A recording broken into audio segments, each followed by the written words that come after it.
আসসালামু আলাইকুম রহমতুল্লাহ। KSBD.com এর পক্ষ থেকে আপনাদের সবাইকে জানাচ্ছি আন্তরিক অভিনন্দন এবং শুভেচ্ছা। ঘন বর্ষার এই দিনে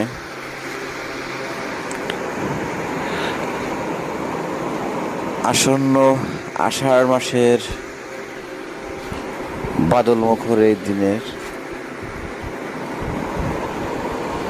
যে একটা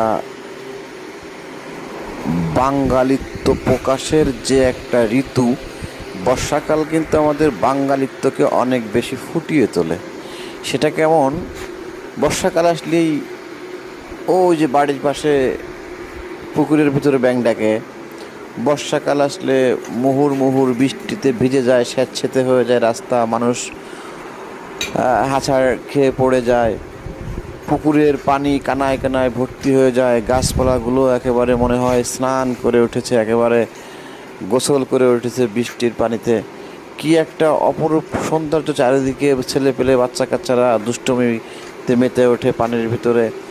হ্যাঁ, কি একটা অবস্থা! মাছগুলো নতুন পানি পেয়ে লাফালাফি করে, পানি বেয়ে উঠে চলে আসে, কই মাছগুলো রাস্তার উপর চলে আসে, শোল মাছগুলো লাফ দিয়ে একজনের পুকুর থেকে আর একজনের পুকুরে চলে যায়, একজনের ঘের থেকে আর একজনের ঘেরে চলে যায়।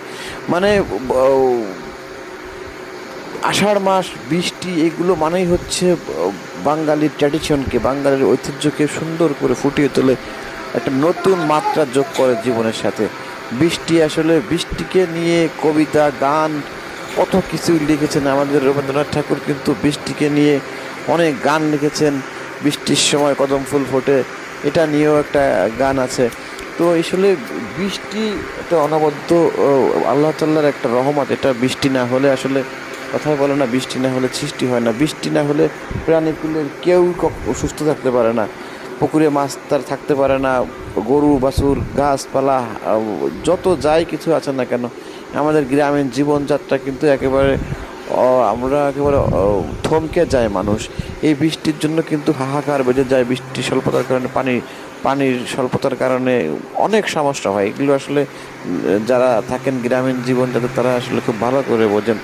এই বৃষ্টির জন্য কিন্তু বিভিন্ন পাড়া মহল্লায় বিভিন্ন সময় আমরা দেখেছি আল্লাহর কাছে মিলাদ পড়া হয়, দোয়া করা হয়, নামাজ পড়া হয়, অনেক করা হয়।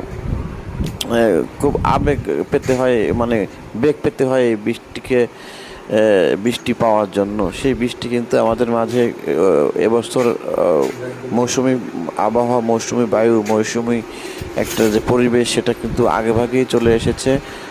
আবহাওয়াবিদরা কিন্তু বলছেন যে আগে